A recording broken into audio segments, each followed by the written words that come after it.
I got a question for you. What's itching you? Yeah, what's itching you? As a businessman, businesswoman, what's itching you? We'll talk about it here in a minute.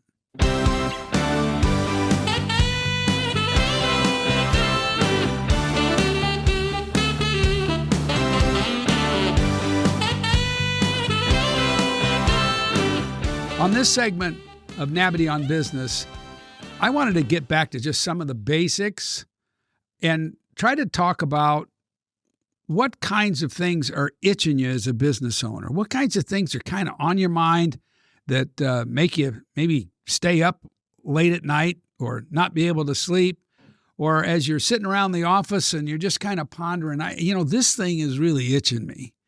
And I've got a list here, and I'll send this to you if you want a copy of this, but I've got a list of questions that talk about the things that I think are itching a lot of business people that run and own companies. The first one that I hear a lot is, what's the best way to sell my business and retire? What's the best way to do it? Do I just get everything packaged up so my net income and my EBITDA formula looks absolutely the best so that I can just get ready to liquidate the business, sell it, and retire? Do I just put it up for auction and liquidate the whole thing because my asset count is super high and my income's not? Another thought would be maybe selling to your management team or selling to your employees. That is something that I know bugs a lot of people. What is the best way to sell my business and retire? And that's something that we work on all the time. We have all sorts of different models and strategies to help you sort through if I do option A versus option B versus option C. You'll have the management information in front of you so you can make a smart business decision. Okay. Next question is, should I find a way to sell my business to my top management team?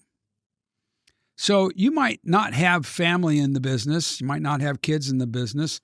You may have business partners that have no kids or no family getting ready to come back up in the business. But you do have management people that are solid. They've been with you a while.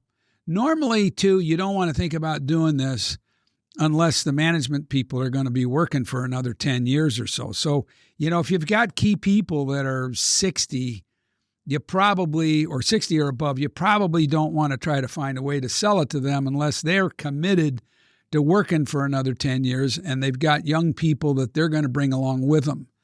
Normally, when you're looking at selling to a management group, you want people around the 50s because that gives them plenty of time to be able to take over the company and run it and operate it.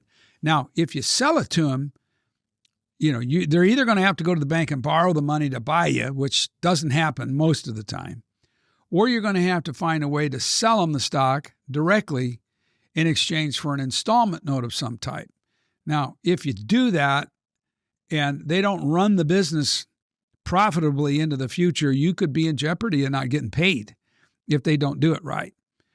So making sure you've worked through the economics and you've got a strategy that's not only figured out how the cash flow is all going to be handled to be able to make payments to you and operate and run the business, but making sure that this team is coached, developed, mentored, and schooled, if that's the right way, putting them through business boot camps so that they're as smart as possible at being able to run and operate the company going forward. Okay, so then the next question that I hear quite a bit is, what is the right way to put a value on the company from a buy-sell standpoint? Let's say you don't have any plans on selling the business right away, but you've got a partner or two in the business, and you've got to make sure that if one of you guys drops dead, that you've agreed on a formula that determines the value, and then you have the terms that you need to be able to put in place so that if one of you guys drops dead or if you become disabled, everybody understands the formula for the value and everybody understands how you're going to get paid, and you lay that all out ahead of time. And sometimes that can require some work. You got to do a valuation formula that everybody feels good about. And again, if you're not getting a paycheck anymore, Does that give us enough money to make installment payments to you fast enough so that you have what you need from a cash flow standpoint? Okay, another question is working through family business issues and equity planning for siblings. So let's say you're a parent that has 4 kids. 2 of them are in the business. One of them's been there for 10 years. One of them just started with you. And then you have 2 other kids. Maybe one of them's married and living in Florida, and the other one is a physician and has their own career, and they have absolutely no interest in coming into the company. From an estate planning standpoint, what's the right thing to do with the stock? What's the fair thing to do? With the family estate, what's the right thing to do? What's the fair thing to do? If you push the stock to the children that are active in the business, what about the rest of the assets in the estate? Do you redirect those to the other 2 that aren't in the business? If you push it to the children that are in the business, do you give more stock to the one that's been there for 10 years as opposed to the one that just started? Those can be some really tough issues. And frankly, it's one of the toughest things parents wrestle with because they love all their kids. They don't want to hurt anybody's feelings. You can have family members that say, you've got to treat everybody equal. And then you'll have business people like me saying, you know what?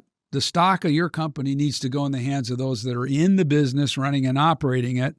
And you need to respect the people that have been there the longest and have the most skills and are in the best position to be mature leaders of the company. So getting some outside help there is really important. I ran into a situation once where we had a company that had this kind of a situation, and the company, a lawyer, was a family member.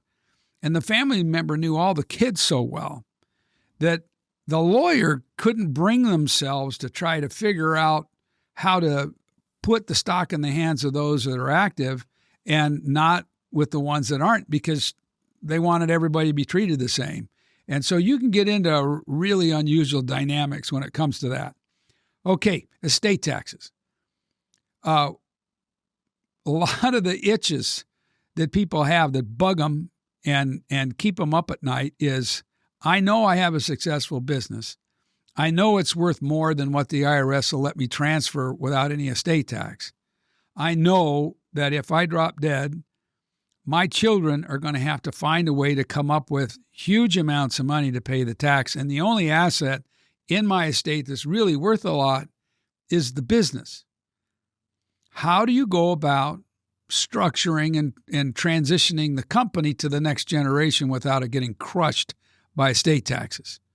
That's something that we work on. We have all sorts of formulas and strategies that we can help you kind of figure that out. Okay, what else is itching you?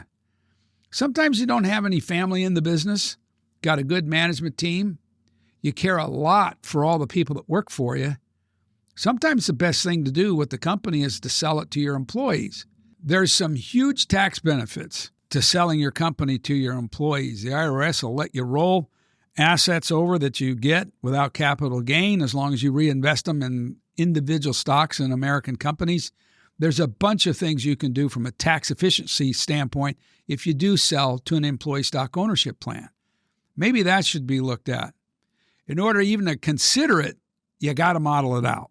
You've got to figure out what the economics look like and whether or not the team that survives you once you retire can effectively run and operate the company. But the economics have got to get figured out. That's something that we help with. Let's say the next one is, what sort of compensation package or incentives should I put in place for the management team? Now, if you don't have family in the business that are going to take over, you probably have already got in place how you want to pay people W-2 wages and what kind of bonuses that you want to give them. But here's where it becomes tricky. Let's say that you're planning on transferring the company to your children and they're young. They're not ready to be the CEO of the business. They're not ready to be the COO. And that management team is critical to operate and run the company to give one of your children time to grow into the role. putting the right incentive packages together is real important, not only based on sales growth and gross profit and profitability, but also retention. Sometimes the best thing you can do is set something up that just gives benefits for each year of service. But figuring out how to put plans together to incentivize and retain your management team is something that we do a lot of, but it's especially important if you have a young successor group that need time to grow into the role. So let's see, what else? Let's say that you're having internal conflict between shareholders or key employees, and the conflicts might be preventing you from really reaching your maximum potential. And if the conflicts are with family, it's even worse. I've learned this, that if I have conflicts with my family, for me to go in and try to fix those conflicts with my family, it can be really, really tough. If I have a third party come in and assess what's going on, and that third party does a good job of identifying the problems and coming up with solutions, I have a much better chance of fixing things in my family. I almost never see parents that run companies that are having problems with their children get those problems resolved without bringing a third party in to do it.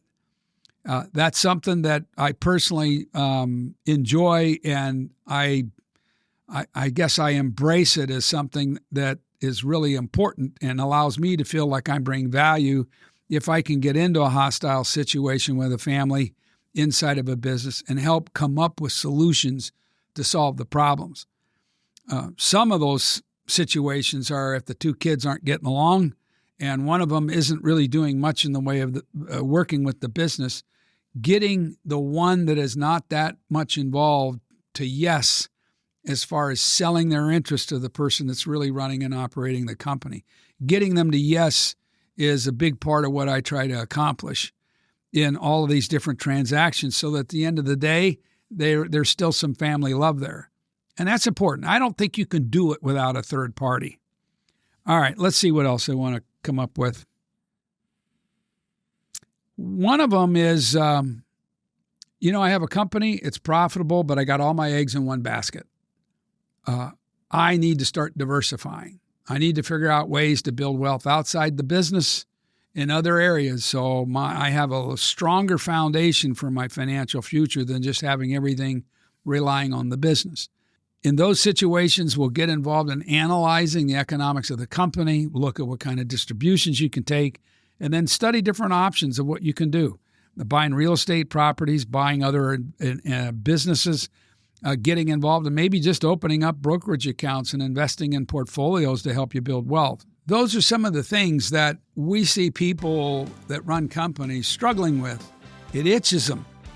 They are not sure how to solve the problem, and it's bugging them. They don't get the answers that they'd like on how to solve these problems from a number of the advisors that have been around them in the past.